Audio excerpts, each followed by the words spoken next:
Hello students, today we are continuing with the chapter 12 Biotechnology.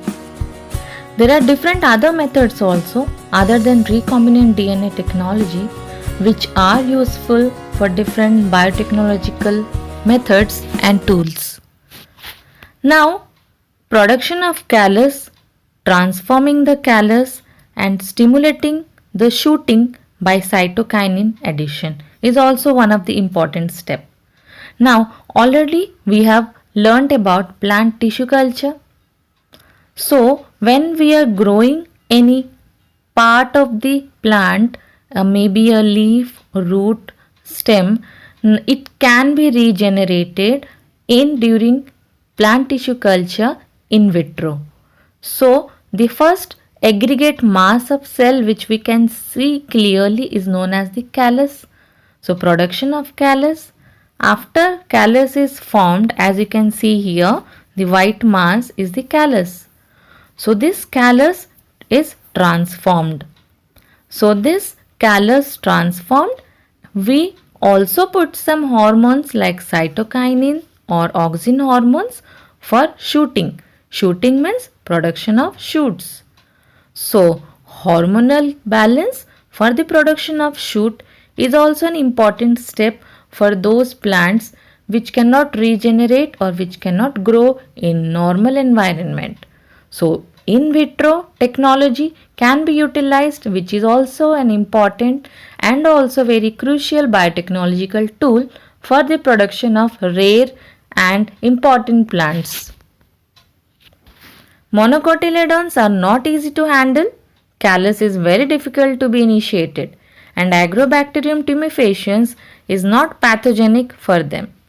So pericarp, so this is also one of the method by which we place embryos on the callus induction medium and it is transformed by gene gun method. So gene gun method is also one of the technique by which we can grow monocotyledons. So once the shooting means the production of shoots, the callus are placed on selective media under controlled conditions and temperature in darker containers so that root induction takes place. Vectors for cloning genes in animals.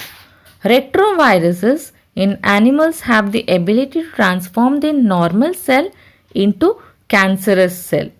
So retrovirus are disarmed and now used to deliver desirable genes into animal cell. So cloning genes in animals is also nowadays very easy.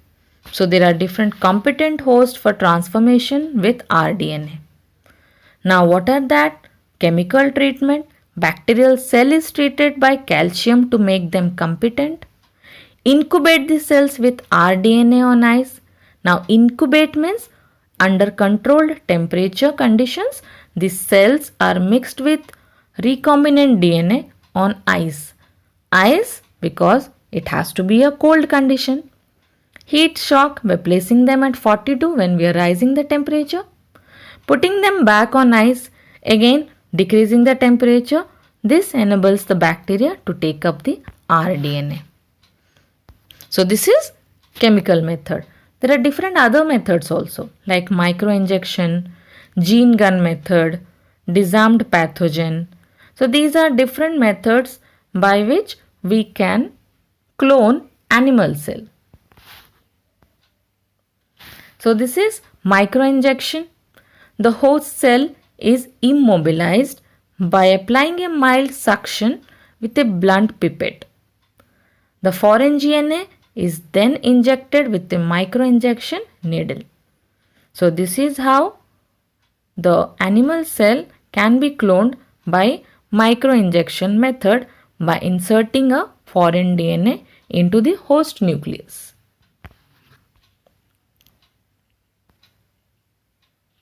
So this is a gene gun technique. So gene gun, when the DNA coated golden particles, they come and attack the cell's DNA of the plant cell. So when they target the cell's DNA of the plant cell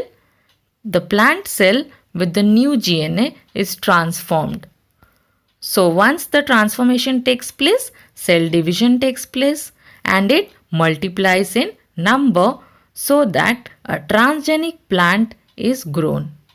So this is one more method where you can clone and regenerate entirely new plant with the help of gene gun technique, which is also a recombinant DNA technology or a biotechnological tool which helps in the production of transgenic plants.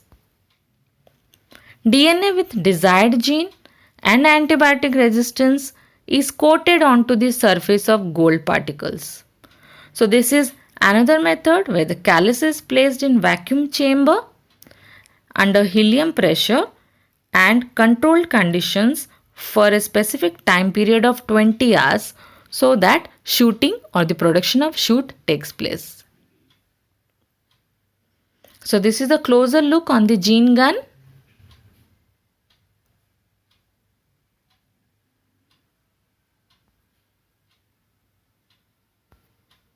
Thank you.